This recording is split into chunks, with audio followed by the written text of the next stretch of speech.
This is Performance Insight with Dr. Abiola Salami. Hi, this is Dr. Abiola Salami. This week on the Performance Insight podcast, we'll be looking at cancel culture in the marketplace, exploring why psychological safety is dying in politically correct workplace cultures, and how leaders across the marketplace can bring back safety. You are listening to Performance Insight with Dr. Abiola Salami, the world-class performance strategist, a platform curated to build models of excellence in the African marketplace. A decade ago, workplaces were abuzz with the promise of psychological safety, candid feedback, and inclusive dialogue. Employees were encouraged to bring their full selves to work, to engage in uncomfortable conversations, and share perspectives shaped by diverse experiences. This culture was meant to elevate accountability and humanity in how we lead and collaborate. But somewhere along the line, a new orthodoxy began to take root, one that confuses accountability with punishment, disagreement with harm, and neutrality with betrayal. Today, that vision is under siege, not from external pressures, but from a creeping internal culture of fear. We are in the age of cancel culture at work, where honest conversations are replaced by hushed compliance and employees walk on eggshells rather than speak their minds. What once was a culture of courage has become one of caution, where saying the wrong thing, however unintentionally, can mean professional exile. Fear-based compliance is replacing honest dialogue for innovation and growth. And it is important for us to look into this and look for solutions that will help us in the marketplace as we drive growth and build a culture of peak performance. This week, we will unpack 15 ways cancel culture is muting innovation, punishing dissent, and quietly eroding workplace trust. And more importantly, we will explore how leaders can rebuild environments where courage is rewarded and not punished. Number 1. The rise of fear-based communication. In many organizations, employees fear saying the wrong thing more than they fear doing the wrong thing. A manager at a tech firm, for example, hesitated to give constructive feedback to a team member after a comment they made was taken out of context and posted anonymously on social media. According to a 2022 MIT Sloan study, 43% of employees say they avoid expressing controversial views at work for fear of backlash. Innovation thrives on friction. When fear stifles dialogue, progress stalls. This climate of anxiety will discourage the boldness required for driving true innovation. As employees retreat into self-censorship, organizations will lose their competitive edge. Number 2, language landmines and overcorrection. Microaggressions must be addressed, but when every phrase becomes a potential offense, employees default to silence. In a global finance company, for example, a senior analyst was disciplined for using the phrase "you guys" in a meeting. The HR response created tension and confusion. In past work eras, speech codes were tools of suppression, but today's overcorrection risks repeating history from a different angle. Communication will become robotic, strained, and less inclusive in spirit. When vocabulary is policed without context, people disengage. Over-policing language erodes authenticity and weakens team cohesion. Number 3, punishment without process. Cancel culture bypasses due process. Accusation automatically becomes conviction. A long-serving vice president was abruptly removed after a junior employee tweeted an out-of-context quote. No formal investigation followed. And it's important for us to ensure that justice requires process, not just perception. Where there is no such process, trust in leadership and fairness evaporates. Skipping process undermines both moral and legal integrity. Employees will then begin to view HR as a threat rather than a resource. Number 4,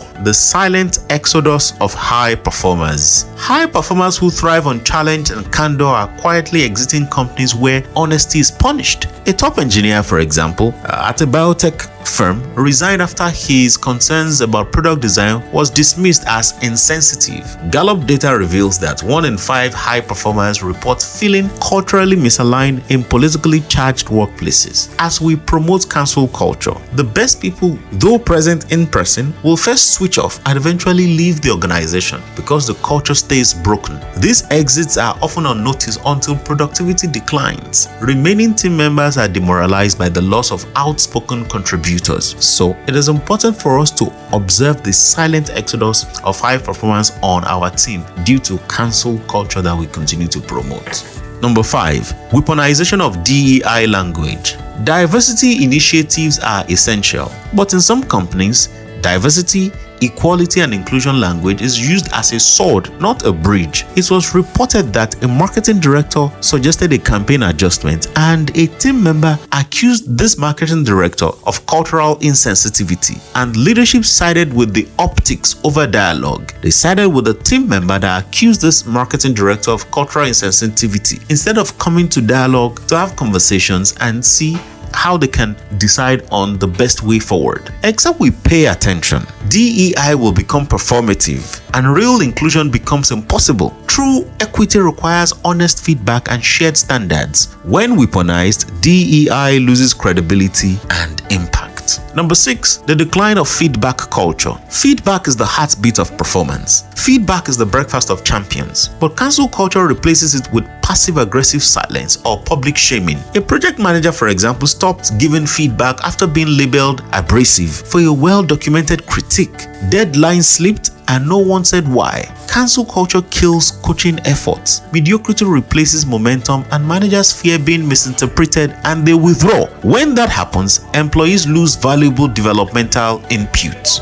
Number 7, oversimplifying lived experience. Lived experience is vital, but it shouldn't eclipse facts, context, or shared standards. For example, a team member once refused to update some processes, and the team member said that is not how it feels to her. The leader of this team member, fearing backlash because of cancel culture and fear that this may be posted on social media, the leader caved in. When the leader caved in, this led to a situation where the turnaround time on processing transaction was unnecessarily elongated. Service was disrupted, and consequently, customers were not served and they had to reach out to competition. So the customer the company had already acquired left because of service disruption. Now, this service disruption could have been avoided if the leader had the courage to engage this team member. The leader's courage waned because in time past, the culture of the company has encouraged cancel culture, where the leader may suffer backlash for giving this team member feedback.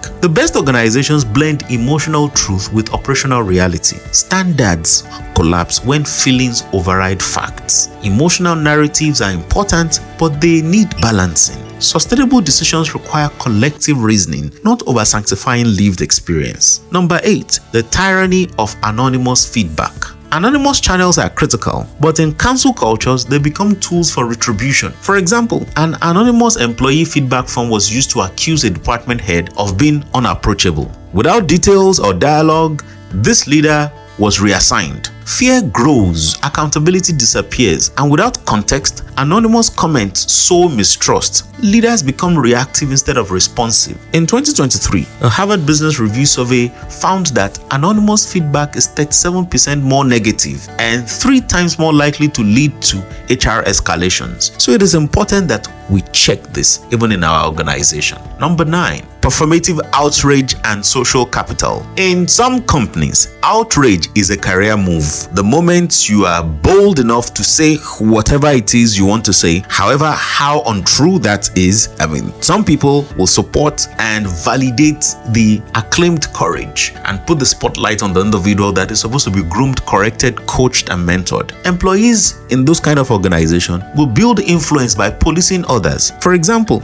a junior employee publicly called out a colleague for tone policing in a WhatsApp group. The employee was promoted months later. They cited this employee's bravery, that because the employee called out someone else for tone policing. Now, rewarding division incentivizes dysfunction. Public call-outs become political theater, and then people will keep calling out other people because you've set a precedent in your company, and this will undermine team morale and unity. It is important to remember that real courage is to build bridges, is not to burn them. And once you endorse one misbehavior, it spreads across the culture of the organization. Number 10, manager paralysis and moral confusion. In today's workplace, many leaders now manage more with caution than with courage and clarity. For example, a team leader avoided addressing chronic lateness because this employee in question has history of social activism, could post and write whatever they deem fit on social media. The team leader caved in,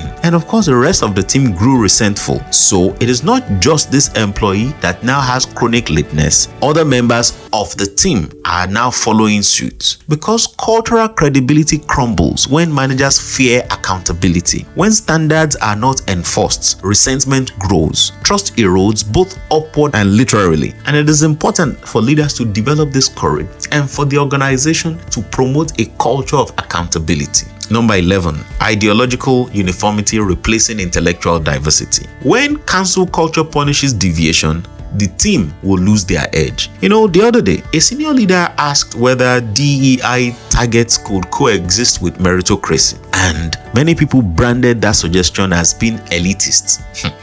We should remember that diversity of thought matters too. Conformity may be mistaken for culture, and creativity will decline as alternative viewpoints disappear. So let us welcome alternative viewpoints. And by the way, the suggestion by this senior leader asking whether DEI targets could coexist with meritocracy is the way to go. It is not either or, it is for both of them, that we have diversity, equality and inclusion towards meritocracy. That is what we should promote in the culture of our organization. Number 12, emotional overcorrection in conflict resolution. Every conflict is now labeled as trauma, whereas disagreements are great. So far, they are not threatening to anybody's life, because when people have different opinions, then the superior opinion, everyone can contribute to a superior opinion they can all buy into and help the organization to move forward. I once heard of a situation where a team disagreement over work styles was escalated to HR as a hostile interaction, and all the parties were sent for therapy. That is unnecessary. We should remember that organizational resilience breaks down when every disagreement is medicalized. Over-sensitizing conflict weakens agility. Constructive tension is mistaken for harm in this age and time. And it's important to know that we can disagree with people's point of view because we have other opinions, but we don't have to be disagreeable. We should allow discussions. We should allow debate. We should allow divergent opinion, and then come together to form one that will help us to move the conversation forward, not about preventing it always. Number 13, moral grandstanding as career strategy. While some employees use outrage as their strategy for growth, some others use virtue signaling as a way to gain influence. When a manager in a consulting firm, for example, repeatedly criticizes leadership on internal forums about social justice, and then this manager who's criticizing has never met their key deliverables on the job. However, the person's visibility increases across the firm, and the person was promoted based on their claimed courage to engage leadership. That is not courage. That is irresponsibility, because your key deliverable, you are not even achieving them, and then you turn the organization into a social justice platform. In this instance, performance will take a backseat to positioning. Visibility will become more valuable than value creation, and effort is redirected from work to image. Visibility is important, but it is not at the expense of value creation. Create value. When we continue to promote this kind of thought in the organization, we have less capable leaders. We build a pipeline of weak leaders, and then the marketplace